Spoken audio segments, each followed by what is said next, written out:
Hi friends, welcome to our channel Saisri collections. Saisri కలెక్షన్స్కి స్వాగతం. ఈరోజు మీ ముందరికి గుమగుమలాడే మునక్కాయ సాంబార్తో వచ్చేసానండి. ఎంతో రుచికరంగా ఉండే ఈ సాంబార్ మనము ఆ వేడి వేడి అన్నంలోకి ఒక్క చెంచా నెయ్యి వేసుకొని సాంబార్ అన్నం తింటుంటే ఉంటుంది కదా, మజా సూపర్గా ఉంటుందండి.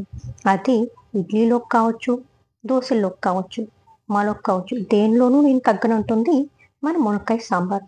ఎంతో రుచిగా ఉండే ఈ సాంబార్ ఎంతో ఈజీగా ఇంట్లో ఎలా చేసుకోవాలో ఇప్పుడు చూసేద్దామా. ఇప్పుడు సాంబార్కి కావాల్సిన ఇంగ్రీడియంట్స్ని చూద్దాం రండి. ముందుగా కందిపప్పు 1 కప్పు తీసుకొని నేనైతే ఒక 3 లీటర్ల కుక్కర్లో వేసుకొని ఒక 2 నుంచి 3 సార్లు మంచి నీరుతో శుభ్రంగా కడిగి ఉడకడానికి సరిపడా నీళ్లు పోసి పక్కన ఉంచాను. ఇంకా మునక్కాయలు ఒక 2 తీసుకున్నాను. దానిని ఒక 2 ఇంచుల మేర అంటే పొడవున కట్ చేసుకొని పక్కన పెట్టుకున్నానండి. ఒక పెద్ద సైజు ఉల్లిగడ్డ తీసుకొని దానిని కూడా పెద్ద ముక్కలుగానే తరిగి పక్కన ఉంచుకున్నానండి. ఇక ఒక 5 నుంచి 6 పచ్చిమిరపకాయలు తీసుకొని వాటిని కూడా నిలువుగా తరిగి పక్కన ఉంచుకున్నాను. ఇక ఒక 2 నుంచి 3 పెద్ద సైజు టమోటాలని కూడా తీసుకొని పెద్ద ముక్కలుగానే తరిగి పక్కన ఉంచుకున్నాను. ఇవన్నీ కుక్కర్లో ఉడికేటికి మెత్తగా అయిపోతాయి, అందుకని. ఇంకా కరివేపాకు రెప్పలు ఒక 2, సరిపడా కొత్తిమీర తరిగి పక్కన ఉంచుకున్నాను. ఇక ఒక కోలి సైజ్ అంతా చింతపండు తీసుకొని బాగా నానబెట్టి పిసికి ఫిల్టర్ చేసి పక్కన పెట్టుకున్నానండి ఆ జ్యూస్నంతటిని. ఇక ఇందాక కడిగి నానబెట్టిన కందిపప్పులో ఈ తరిగిన ముక్కలన్నిటినీ వేసుకొని ఒక పావు చెంచా పసుపు వేసుకొని కుక్కర్ మూత పెట్టుకొని ఒక 5 నుంచి 6 విజిల్స్ వచ్చేంత వరకు మనము ఉడికించుకోవాలండి. ఇక ఉడికిన తర్వాత అంటే విజిల్ వచ్చేసిన తర్వాత మూత తీసి బాగా పప్పు గుత్తితో నులుపుకోవాలి కందిపప్పుని.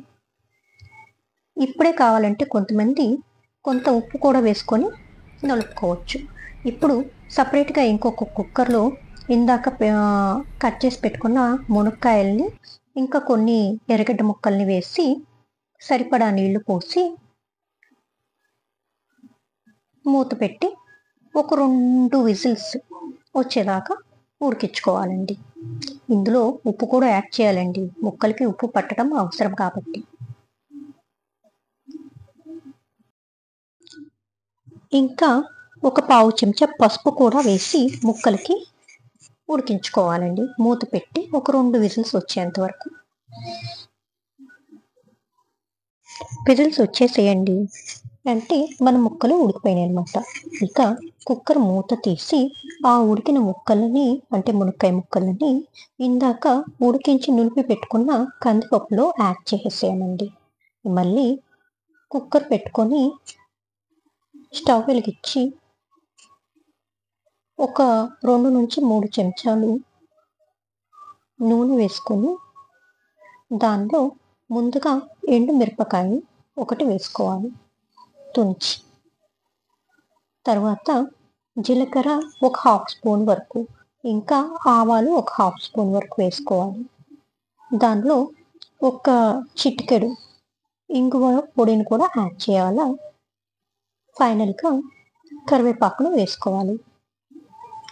ఈ తాలింపులో మనము ఇందాక నులిపి పెట్టుకున్న అంటే ఉడికించి పెట్టుకున్న కందిపప్పు జ్యూస్నంతా పోసేసేయాలి.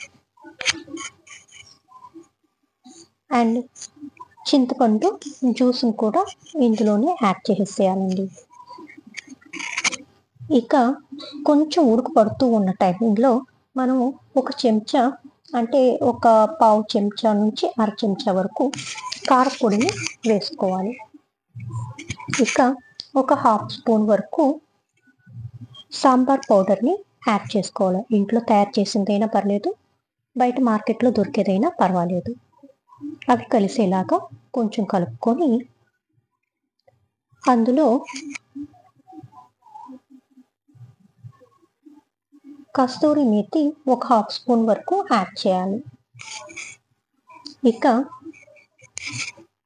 జీలకర్ర పొడిని కూడా ఒక 1/2 స్పూన్ వరకు యాడ్ చేయాలి. ఇక మెయిన్ ఇంగ్రీడియంట్ బెల్లం ఒక చిన్న ముక్క యాడ్ చేస్తే సాంబార్ టేస్ట్ అనేది అదృష్టండి.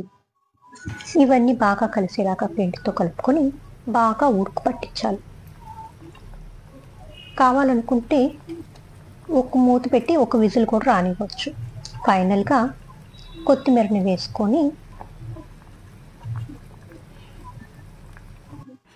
దింపేయడమే. ఇంతేనండి, చాలా ఈజీ కదా. ఇంట్లోనే ప్రిపేర్ చేసుకుని మునక్కాయ సాంబార్. ఈ సాంబార్ని కనుక వేడివేడి అన్నంలోకి వేసుకొని ఒక చెంచా నెయ్యిని యాడ్ చేసుకొని తింటుంటే సూపర్గా ఉంటుందండి. దీని టేస్ట్ అన్నమాట. ఇంకెందుకు ఆలస్యం, మీరు కూడా చేసుకొని టేస్ట్ ఎలా ఉందో నాకు కామెంట్ రూపంలో చెప్పండి. నా ఛానల్ని కనుక మీరు ఫస్ట్ టైం చూస్తున్నట్టయితే ప్లీజ్ సబ్స్క్రైబ్ మై ఛానల్. ఇంకా లైక్ చేయండి, షేర్ చేయండి, పక్కనున్న బెల్ ఐకాన్ని క్లిక్ చేయండి. ఇంకా మీ ఫ్రెండ్స్కి రిలేటివ్స్కి చెప్పండి లైక్ చేయమని, షేర్ చేయమని, సబ్స్క్రైబ్ చేయమని. Thanks for watching.